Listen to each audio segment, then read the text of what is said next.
The Democratic Party is not in the best spot right now, to say the least. And as somebody who is still very pro-electoralism, I believe that everybody should be vote blue no matter who. And I might literally be the last leftist creator on YouTube who is vote blue no matter who.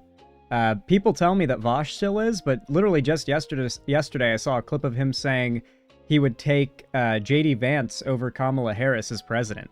So, like, he's definitely not. So yeah, the last vote blue no matter who leftist YouTuber. And because of that, the future of the Democratic Party and how best it can survive and beat the Republicans is very high on my priority list. I think about it often.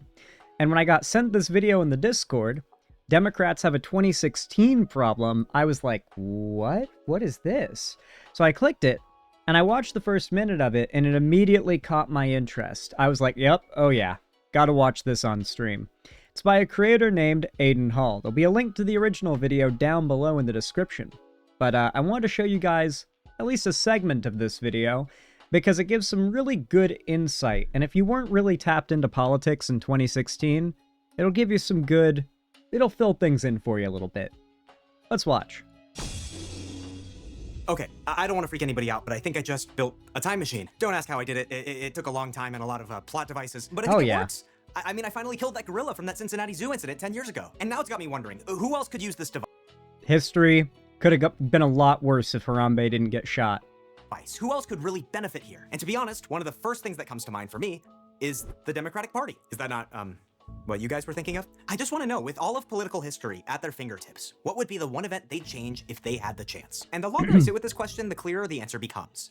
The 2016 presidential election. At least for this version of the Democratic Party, I think that's where so many things started to go wrong, right? Donald Trump got elected. He got to appoint 3 justices to the Supreme Court. And politics as we know it changed forever that night. And seemingly not in Democrats' favor. But how exactly would the Democrats change this? Assuming they get one ride in my time machine, what's the one thing they would change to affect the outcome of this race? And to be honest, I think the answer lies where you least expect it. Come see for yourself. Unfortunately, I believe we're out of time. The time necessary to mount a winning campaign. This is when I knew this video was based. This is when I knew this video was on some base shit. Because many won't tell you this, but Biden was the best president we've ever had. The most progressive president we've ever had. And on top of that, he won the hardest with the most votes and the most popular sentiment that any president has won with. Well, in modern history. Bro swept the vote, okay? More votes than any president has ever gotten before or since. Never forget. Campaign for the nomination. Okay, this is October 2015, Big the moment Biden. Joe Biden decides not to run for president in 2016, leaving the stage wide open for Hillary Clinton. So Biden, the sitting vice president at the time, had been teasing a presidential run. First with an interview on the brand new show, The Late Show with Stephen Colbert, and then with some campaign ads that were being floated around on national airwaves. But with the death of his son... Absolutely no offense at all to Aiden Hall, because I love them both. But he kind of looks like if Elijah Wood and... what's the guy who played Harry Potter's name again?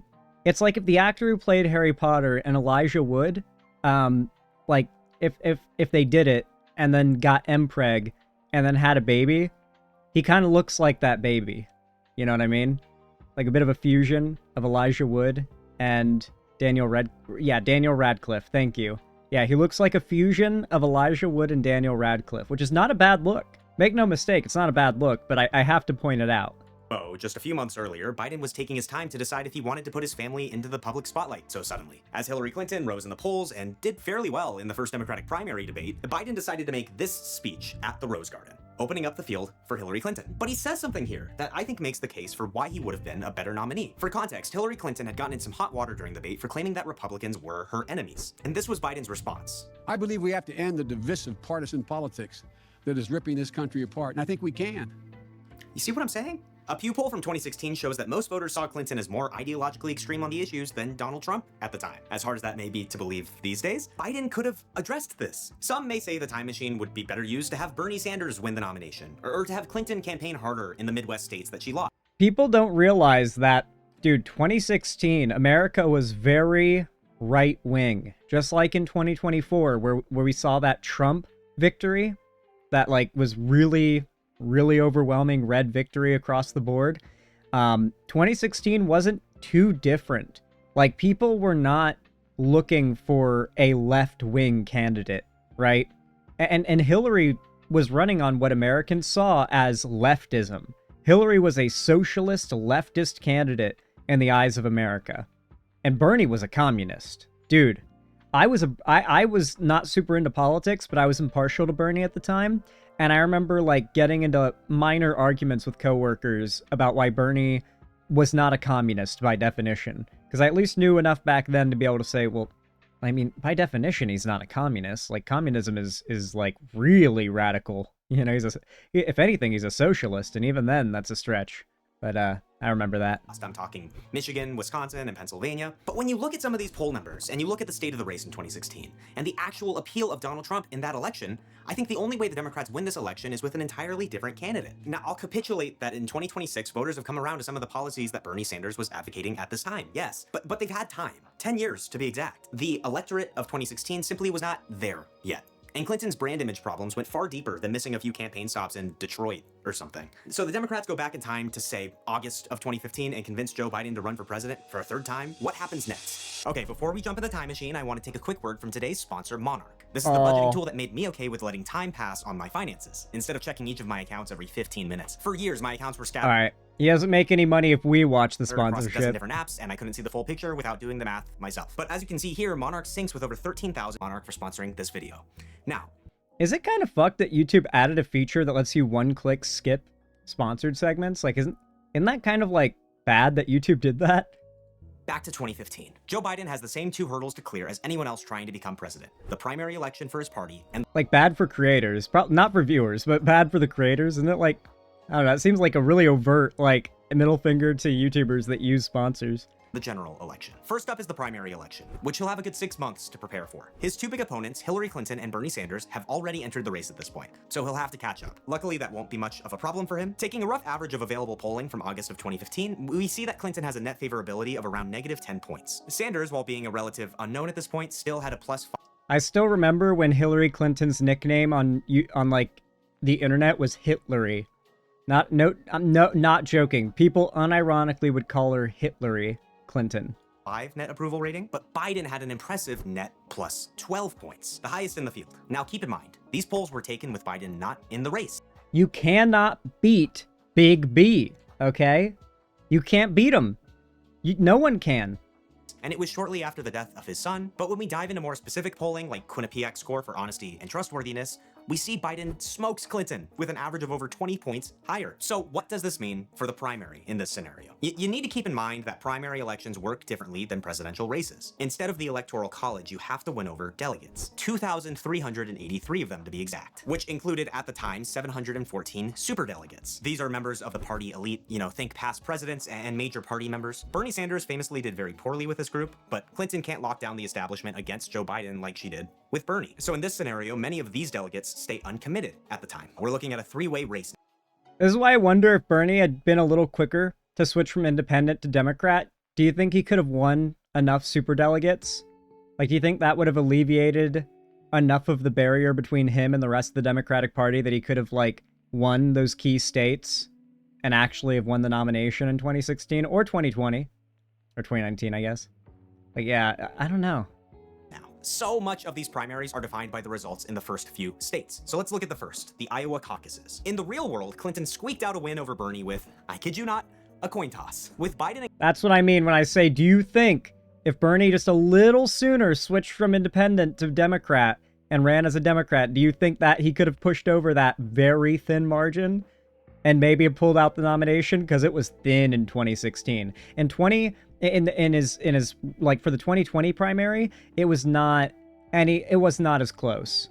But 2016, he so nearly beat Hillary. Clinton splitting many of the same voters, I think Bernie Sanders would run away with Iowa. Let's say he gets about 40% of the vote, Biden gets 32%, and Clinton 26%. New Hampshire is next. In real life, Sanders won this race handily, and he will again in this timeline, with Biden and Clinton splitting the crumbs again. A similar result comes out of state number 3, Nevada, so things are looking really good for Sanders right about now. Right? Well, if you can remember the 2020 Democratic primary, you'll recall Biden appearing very weak after these 3 states. There were commentators that expected he might drop out, but then came South Carolina. South Carolina is a much more conservative state with a large share of black voters in the Democratic Party electorate. Despite being at the back of the pack in 2020, Biden won this state with a massive 48.6% of the vote, followed by Sanders at only 19.8%. This caused most modern candidates at this point to drop out and support Biden over Sanders. Assuming in this alternate scenario things go similarly, with him being the sitting vice president of the first black president of the United States and all, Biden wins 52% of the vote here. Clinton sits at 28%, and Sanders falls back to 18% this time. This gives Biden massive momentum, especially with Southern black voters, which is important going into Super Tuesday, which is the next big election day in the primary. I don't think a lot of people realize how popular Biden was with black voters. It's funny because he's this like old white guy, and black people loved him. It's like it was like you wouldn't expect it that like black Americans would be in droves wanting to favor their support towards the old doddering white man. It's just not what you expect. But that was very much the case. Like black support for Biden specifically was enormous. And a lot of it gets credited to the fact that he was vice president to Obama. A lot of it was also just the fact that black Americans since 2016 in particular, like the last decade, have been very, very on point with understanding who to vote for and who to vote against. There has been some shift with like men, like some small amount of black men have shifted to like Republican, but it's very minuscule. For the most part, black Americans are one of the few groups that has hardly shifted right in previous polling. There's a pretty strong understanding that Republicans are the enemy, and that like we got to vote Democrat, and we got to vote Democrat in big numbers. And like it's odd, but like the most Democrat to ever Democrat in Joe Biden was very attractive. Race. Assuming he captures a similar share of the votes to what he actually did in 2020, then we would get a total delegate count of 400 for Biden, 280 for Sanders, and 185 for Clinton. The next suite of states, including a lot of Midwest states, are even better for Biden. Hillary Clinton drops out by late March. This gives Biden access to a suite of new talent. I mean, it's no shock that Biden would have sweeped the primaries if he had run within the Democratic Party for his campaign. He was a vice lot of president. Staff from Obama's White House had left early to work on Hillary Clinton's campaign. With her out of the race now, everyone has come back home. Add up Biden's wins here, combined with a large share of superdelegates, and he beats Sanders by a slightly wider margin than Clinton did in our actual timeline. Biden is now the 2016 Democratic nominee for president. And this time, I think there's an argument we see less of a progressive base pushback than we did in... This would easily have been what happened if he had chosen to run. Like, easily. Like that, the polling is there, the desire was there. The only reason Biden didn't go through with it was because his son died in 2016 with the base towards Hillary Clinton. So why do I think this is? Biden had actually been much more receptive to Bernie Sanders than you might have thought in the actual 2016 timeline. He never endorsed Hillary Clinton during the primary, and actually praised the Sanders campaign in a January 2016 CNN interview. He claimed Sanders was running a campaign that was, quote, deep and real, criticizing Hillary Clinton's campaign for being uncomfortable talking about the issues of everyday working Americans. Now, some of this comes from a long-running rivalry between Hillary Clinton and Joe Biden during the Obama presidency. Rumors suggested they never really got along, vying for the future of the party. But there's probably a portion of Biden's sentiment that comes from his admiration of Bernie Sanders as a Senate colleague he worked with for several decades that had consistent policy beliefs through all of it that he was now advocating for president. So anyway, now we get to the general election. Remember, this was a very close election. All I'm going to say is Bernie was a lot quicker to endorse Joe Biden after the primary was over than he was to endorse Hillary after the primary was over. It is very clear that Bernie did not want to have to endorse Hillary, but he knew he had to because stopping Trump was so important, and he always locks in on the Trump stuff. But, man, when it came to Biden, he was pretty damn quick to be like, all right, I concede to Biden, because clearly Joe Biden and Bernie Sanders get along better. Hillary Clinton is a much more, like, moderate Democrat than Biden is. Biden's significantly more left-leaning, and especially in his modern-day current positions, than, and, like, even than Obama. Like, Obama was pretty run-of-the-mill by the end of his run as far as America's Overton window. In real life. Hillary Clinton won the popular vote. The only 3 states Biden needs to win that Clinton lost in order to win the Electoral College are Michigan, Pennsylvania, and Wisconsin. Trump won all 3 by less than a 1-point margin. And keep in mind, this race still has baggage for Donald Trump, namely the freshly leaked Access Hollywood tapes, but none of Hillary Clinton's baggage, including, in case you don't remember, a letter from FBI Director James Comey stating that the FBI was examining new emails from Hillary Clinton as part of an ongoing investigation. Wasn't there baggage with Biden, though? I could have sworn I remember there being rape allegations against Biden. There was like Tara Reid, I think her name was. Yeah, that might be like a same name as an actress, I know, but I remember. Oh fuck! Sorry, I punched my mic. I remember it was so wild because during the primaries, everybody was attacking Biden on the grounds of those allegations, taking them very like at face value, very seriously, because obviously we wanted it to hurt Biden's primary run so that Bernie could win. But then once Bernie dropped out and Biden was the presumptive nominee, and then, you know, it was time for endorsements of Biden as the general was coming up, everyone kind of dropped it. Yeah, the hair sniffing thing, too, would have probably still been a problem. Yeah, I think Tara Reid would have probably still been an issue in 2016. And the hair sniffing thing probably would have still been an issue in 2016.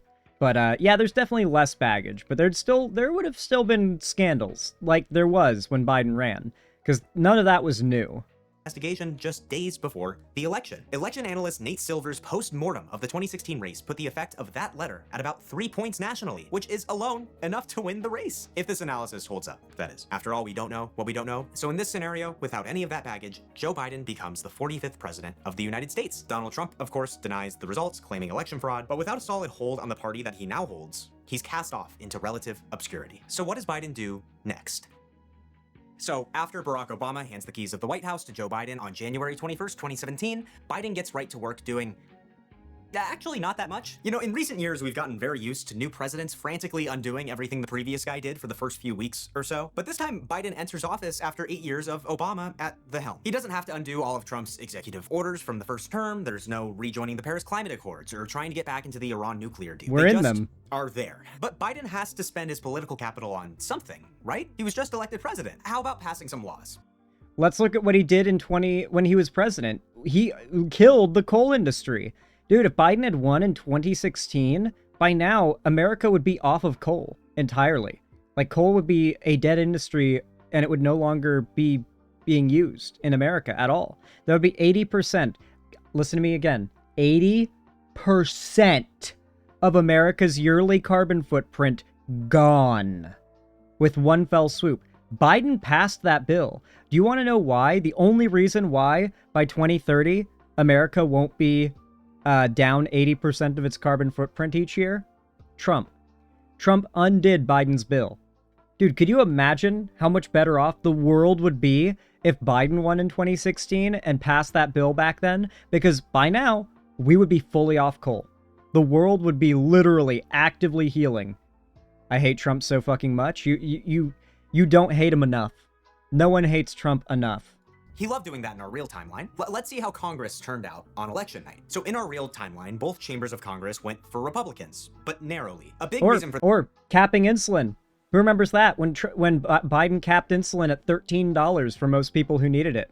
Not everybody got it at that price, but like tens of millions of people got their insulin capped at $13 per vial, down from like 90, by the way. It was insane. It was insane. There were so many policies like that, dude. Like, Biden cooked. There's a reason why Trump spent so much of his early presidency undoing so many of Biden's bills and executive orders, and why he had to make that auto pen thing a big deal. He wanted to be able to just basically umbrella undo all of Biden's executive orders, because Biden had passed so many, and he had passed so many good policies. Trump was literally overwhelmed by the amount he would have to undo because of how much work Biden did in his presidency. That got, like, no coverage, by the way.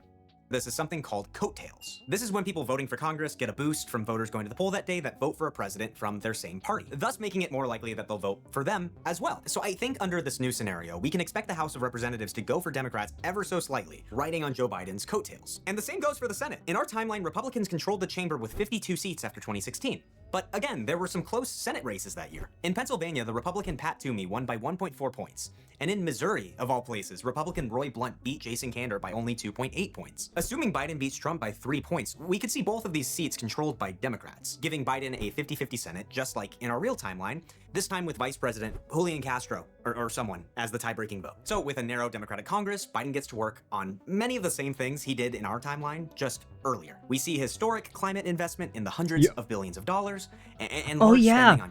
Oh my god, that reminds me. Biden passed, like, the biggest electric vehicle bills, like, ever. So not only was it, like, tens of millions or something into building free electric car chargers infrastructure all around the country, because a big reason why America can't just switch to EVs is because there's not enough infrastructure to facilitate EVs. So he put just a shitload of money into building free, government-funded, just available electric charging ports for people to charge their electric cars. So it would be like free charging. Like free gas would be the gasoline car equivalent, essentially. And Trump took that down, obviously. Biden invested... Oh my god, Biden had put a ton of money into nuclear and green, like solar and wind, but a ton into nuclear. Oh my god. The amount that Trump has undone that was, like... God, if this stuff had been done by Biden a decade ago and was still in place, how much better off we'd be right now. It is insane. Tips and science programs. He even uses his congressional leverage to have Republicans help pass a bipartisan infrastructure law, just like in the real timeline. This is a bill that Trump was unable to... By the way, we had a chance to do this, to have this again, and America rejected it when they chose not to elect Kamala Harris, by the way. Like, the decision not to elect Kamala Harris was America giving up on having this a second time. To accomplish in his first term. And without Donald Trump's 2017 tax cuts, which added over $2 trillion to the national... Yeah, third time if you think about Al Gore losing, yeah.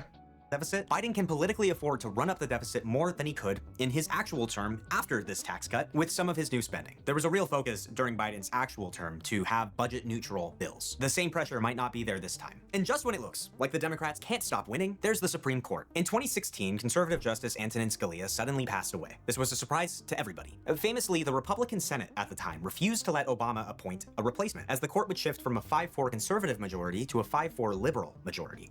Yeah, this is when Obama became a lame duck president, as they say. In our real timeline, Trump eventually appointed conservative Neil Gorsuch after the election. This time, the liberal appointee Merrick Garland gets to fill the seat, cementing a liberal majority for the first time in decades on the Supreme Court. So, 9 years into Democratic control of government, things are looking really good for them. Surely, nothing could go wrong, right?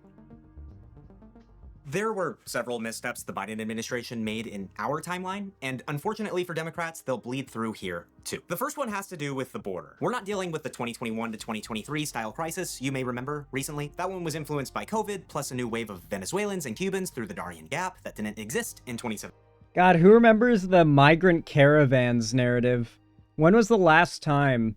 Like, do you think the migrant caravan will ever be mentioned again? Oh my god, dude. No one knows what I'm talking about, do they? There was this boogeyman of the right for, like, years, going back 3 years ago was when I last heard about it. It was this multi-year-long boogeyman that a migrant caravan was coming up from South America. And at a certain point, they had to drop it because it was like, dude, it's been 2.5 years. What are they... Is it Moses and the Israelites? Like, what the fuck? How long is it going to take them to get to America? How long is this migrant caravan gonna be coming? It's on its way. What transfers is something called the family crisis out of Guatemala, Honduras, and El Salvador, which actually hit Trump himself in 2019. In our 2017 timeline, border apprehensions cratered to around 304,000, the lowest since 1971. And those numbers collapsed before Trump changed really any policies. There wasn't a wall, family separation wasn't in place, or a zero-tolerance policy. People really did just believe enforcement was coming and stopped showing up at the border. It's called an expectation effect. So put Biden in the presidency during that time, and we probably don't see this dip. And worse, Biden did just win an election rebuking. Also, can we talk about, over the last 10 years, how the language around immigrants with Republicans has gotten so mask off? Think about it. 10 years ago, Republicans called them migrants, and then undocumented, and then illegal, and now aliens. Trump's strong immigration enforcement messaging, which, combined with the asylum crisis at the border from the last few years before then, I think it would actually incentivize new crossings. Now let's bring back the Supreme Court. In our real timeline, a frozen program called DAPA, that's D-A-P-A, granted protection to 4 million undocumented parents and was canceled under the conservative court. But in this reality, it gets revived with a 5-4 liberal majority vote in 2018. This grants amnesty to 4 million additional people. And headlines about it land at the same time border numbers are climbing. In reality, Donald Trump's hardline immigration policies that put kids in cages created a backlash that helped Democrats. Here, that never happens, and immigration continues to hurt them as an issue. I think Biden would try to do the politically savvy thing here and work with Republicans to close the amnesty and asylum loopholes at the border. But this would also squeeze him from both sides. The right calls him weak for not going farther, and the left calls him a deporter. Put it together, apprehensions climb towards 1 million by 2019, and immigration becomes the #1 issue in the country. The fact of the matter is, Trumpism And this is how you get Trump. didn't die with the 2016 election loss. Donald Trump would remain a frequent guest on Fox News during this time and gain back support within the party over the crisis. So with unemployment at 3.9% and no inflation problems, Biden's only fighting against immigration and Democratic governance fatigue at this point. Remember, we're going on a decade straight of Democratic presidents, and the 2018 midterms are coming up. I think these two negative forces alone are enough to make for a red wave midterm year. I'm thinking +4 to +7 points towards the Republicans on the generic congressional ballot. Under this result, the House easily shifts to Yeah, everything can be going perfect, and America will just decide, let's try a Republican just to mix things up.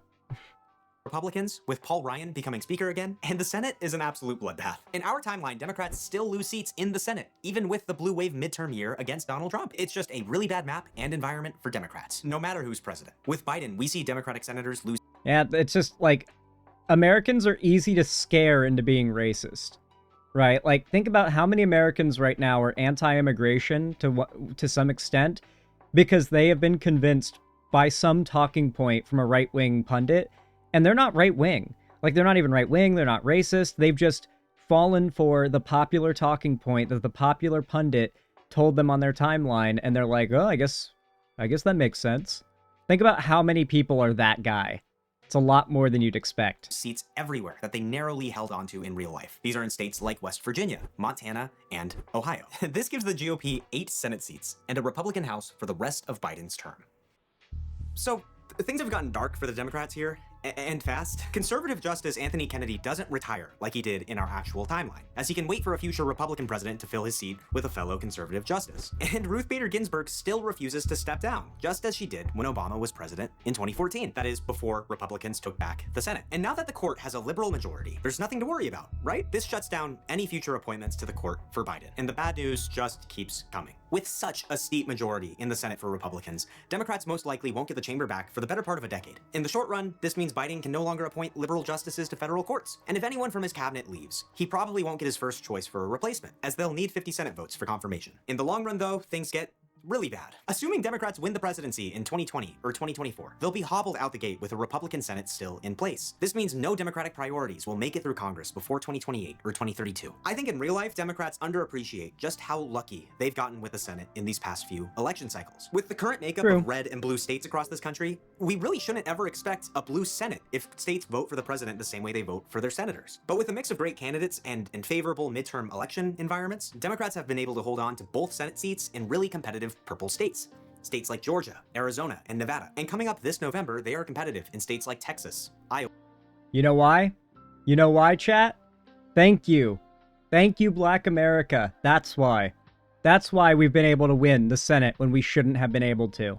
That's why we've got seats we're not supposed to have in places like Georgia. That's Black America putting in numbers, all right? I'm not even wrong. Look up the data. That's what it is. Alaska, and Ohio. States that have voted for Trump by over 10 points. At this point, we should expect in most scenarios where a Democrat wins the presidency in 2028 that they will have a Democratic Congress by their side. I feel like I need to emphasize this again. This was far from a sure thing, even in a favorable election environment just a few years ago. Democrats in this alternate timeline do not have this luxury. Rising Democratic stars that came up in the blue wave of the 2018 midterm year never made a name for themselves. I'm talking no AOC, Gretchen Whitmer, Abigail Spanberger, or Mikey Sherrill. Actually, AOC might be an exception. She's surprising. Well, keep in mind, she's in a really, really blue district, in a really blue state, in a really blue city, in a really blue state. And on top of that, AOC is really popular even with MAGA. Like, AOC is seen as an outsider, and in that same way, the sort of like brain-dead Trump supporters who just see Trump as an outsider and that's why they support him, those same brain-dead people trip into the right position of also supporting AOC. I remember I talked about this after Trump won the election. AOC was like confused as to how so many people in her district could vote for her and Trump on the same ballot. Like, she was shocked to see how many ballots had Trump and her names marked off on them, right? People wanted Trump as president and her as congresswoman of their district. And she was like, so, what's your deal to those of her supporters? And their answer was, you know, I just think you and Trump are both very real. You're real, you know? And it's like, oh my God. You could tell AOC was like, oh no. Oh. 2011, when Republicans took the House during Obama's presidency, they shut down the government to push for lower spending in the federal budget. We can expect a similar thing here. So just like in our timeline in 2019, we see a pretty long government shutdown, further dragging down the popularity of the Biden administration. So with re-election coming up soon, Biden knows he has to do something big. And again, he finds his answer in Afghanistan. Biden was always against the surge of troops in Afghanistan and has wanted out of the country since 2009. In this timeline, he plausibly negotiates withdrawal on his own timeline, which raises the possibility that a messy pullout lands in 2019 instead of 2020. Or no messy pullout, ideally. I guess the problem is that the people of Afghanistan didn't want us to pull out at all. Or at least not to pull out until the Taliban agreed to terms that they would never agree to. Like, realistically, the people of Afghanistan were like, unless you can make pigs fly, we want you here to keep the Taliban at bay forever. And that was the overwhelming, I mean, not overwhelming majority, but a pretty strong majority of people. If you go by, like, the whole population of Afghanistan, a really large proportion of people, if you went by the more densely populated urban areas of Afghanistan, and exceedingly the popular position we shouldn't leave if you ask women and girls in Afghanistan. They didn't want us gone unless the Taliban made concessions they would have never made. That effectively meant they didn't want us gone. Like, the people of Afghanistan wanted us to, like, get rid of the Taliban and implement something of, or not even implement, but help them implement a democracy. And if you don't believe me, Google it. I'm not joking. I did a whole deep dive of research when the pullout happened, and I was shocked to find out that the narrative that, like, no one wanted us there was not true. Because that's what I went in expecting to find a bunch of points for, but that was not the case. 21 in our actual timeline. Just like in our timeline, this retreat is rushed and botched, resulting in a Taliban takeover of the country in prompt fashion, which further craters Biden's popularity. Okay, now surely things can't get worse for him, right? Right. Yeah. 2020 still happens here. So in March of 2020, the world shuts down from the coronavirus pandemic, and cities are rocked by Black Lives Matter protests that summer. I think there's no way Biden wins in 2020, ironically. If he had been in office for 4 years before that, I don't think there's any way, man. Like COVID might have been what really did Trump's campaign in that year. Because, like, Trump hadn't done that much bad to ruin the economy. Like, his tariffs were bad and stuff, but he hadn't ruined America. COVID's what, like, got America into a position that's, like, not too dissimilar to where we are now economically. It wasn't as bad. Right now is way worse, and it's been going on way longer than with COVID, and we had stimulus checks with COVID, but, like, that was enough to destroy Trump. I think Biden would be cooked by this point. Top of several other things. Not even Biden, but, like, any Democrat. Like, there'd just be no way for a Democrat to win here. I have memory hold from that time. Running through this scenario, I found it interesting to note just how much would probably remain the same under a Biden administration here. The CDC and FDA would operate pretty similarly on a day-to-day basis, as would the WHO, probably with... Not true. He's missing one detail. When the, God, what was it, swine flu happened, Obama sent a bunch of PPE that was in, like, back storage, old PPE, to somewhere that was being affected by swine flu, right? And that PPE was written onto a budget to be replaced and stocked back up in case of a big outbreak in the US where they need to distribute a shitload of personal protective equipment to doctors and nurses and other types of workers if there's an outbreak, right? When Trump took office, he canceled the funding to the restock of emergency PPE equipment for, like, national distribution. He literally refused to stock it back up. And Obama already had it all ready. He had it all ready and all set up. So that whole PPE shortage that happened at the beginning of the pandemic, where like no one could get masks, we weren't able, like they were encouraging us not to get masks because they didn't want people to panic buy them. Like all of the shortages on those things would not have happened. Like that would have been a big deal. I think that would have been. It wouldn't have. I don't think it would have saved Biden, but it would have helped. That they wouldn't have to deal with the switching up of Fauci saying like masks work, masks don't work, because they didn't want to like encourage people to panic buy them. A lot less heckling by the executive, but Operation Warp Speed, which was the federal program that created the mRNA vaccines, would still be funded. The problem for this presidency is that Biden goes into the 2020 election with 14.7% unemployment in April. Chaos from the summer protests all over the news. And let's not forget, Biden is unpopular. But why do we assume that there would be such high unemployment in that month? Like Biden's presidency saw nothing but upward mobility for the economy and immense economic growth and recovery, and dropping in unemployment. And like why would we assume that Trump's terrible unemployment numbers from the COVID pandemic would be the same as Biden's COVID pandemic numbers for unemployment? They wouldn't be.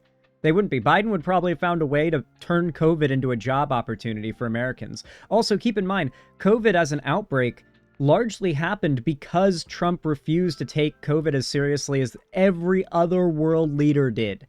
Biden would have probably unified with other world leaders like in the UK and in New Zealand especially. And COVID probably wouldn't have been a global pandemic if Trump wasn't president. No, yeah, actually I have to call BS on this one point. I don't think the COVID pandemic happens if Trump isn't president. We don't have COVID. Like COVID ends up being a swine flu or like a Zika or Ebola, where it's like, yeah, it's a problem, but not in America. You know what I mean?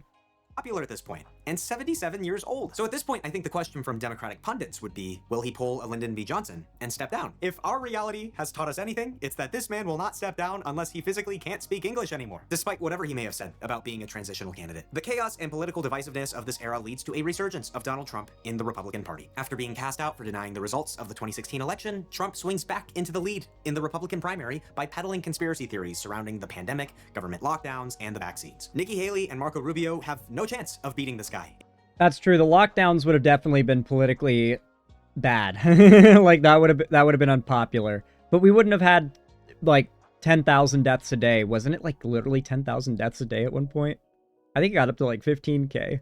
In these conditions. The pandemic era was a bloodbath for incumbents across the globe. Trump himself being one in our real timeline. Even if this alternate reality went better for Joe Biden up until this point, I don't know if there's anything he could have done to survive this massive event that was absolutely outside of his control. And just as the election is gearing up, Ruth Bader Ginsburg passes away, just like in the real timeline. Again, Republicans in the Senate refuse to let Biden make an appointment before the election, just like they did to Obama. Donald Trump ends up winning the 2020 presidency after a week of vote counting in the middle of November 2020. Once in office, Trump repeals a suite of executive orders signed by Obama and Biden over the last 12 years in office. He removes the country from the Paris Climate Accords and Iran nuclear deal. With massive majorities in Congress from that previous midterm election, he repeals much of the spending that Biden had passed through Congress just 4 years earlier. And he institutes his tax cuts originally meant for 2016. He appoints Neil Gorsuch to fill Ruth Bader Ginsburg's seat on this. Basically, everything happening now would have happened between 2020 and 2024. Is my stream okay? I think that's just being a Becker, actually. I didn't drop any frames. Supreme Court and Brett Kavanaugh to fill Anthony Kennedy's seat, who retires at the beginning of Trump's term, which returns the court to a 5-4 conservative majority. The inflation of the post-COVID era, combined with the wars in Ukraine and Gaza, create a hostile national environment for Trump, causing him to just narrowly win the 2024 election. Okay, wait a minute. Doesn't this leave us in like... That's a mega oof, man. Yeah, this video is really good. While I do think it's a little off on some things, because it assumes certain things would be the same when they would probably have been different. For the most part, I think it was pretty good, like, speculation. And I think it really does a good job of showing that, like, it really feels like the Democrats just can't win with the moderates and certainly with Republican voters. And that's why it's so frustrating to see that a lot of the left's, like, the left online these days is way more anti-Democrat in their rhetoric than they are anti-Republican. And it stresses me out because it's like, oh my God, if we can't even unify behind the Democrats, who will? right? And it's not like there's any alternative to the Democrats that isn't America burning in fascism, right? There's not going to be a revolution. We're all just going to die if this doesn't work out. So the idea of it not working out isn't even an option. Like it's either Democrats or bust, right? And the idea of just focusing so much as on attacking Democrats, it feels like on all fronts, there's no winning for them. As the only good party in America, there's no winning for them. So, we'll have to see. Or at least no winning in the long run, right? Like, sure, elections get won. You know, majorities get won. Make no mistake. But it feels like even when they do everything right, there's somehow a tendency for, whether it be the left, the right, the center, or all three, to turn against them before long, you know? Anyway, folks, if you enjoyed this segment, if you found it entertaining, educational, or enjoyable in any way whatsoever, then please leave a like and a comment down below. It really helps a ton, and I appreciate it. In fact, if you watched this far, consider commenting gear. Just comment gear down below to let me know that you watched all the way to the end. And of course, with all that said, I hope you have a good one. Thanks for watching.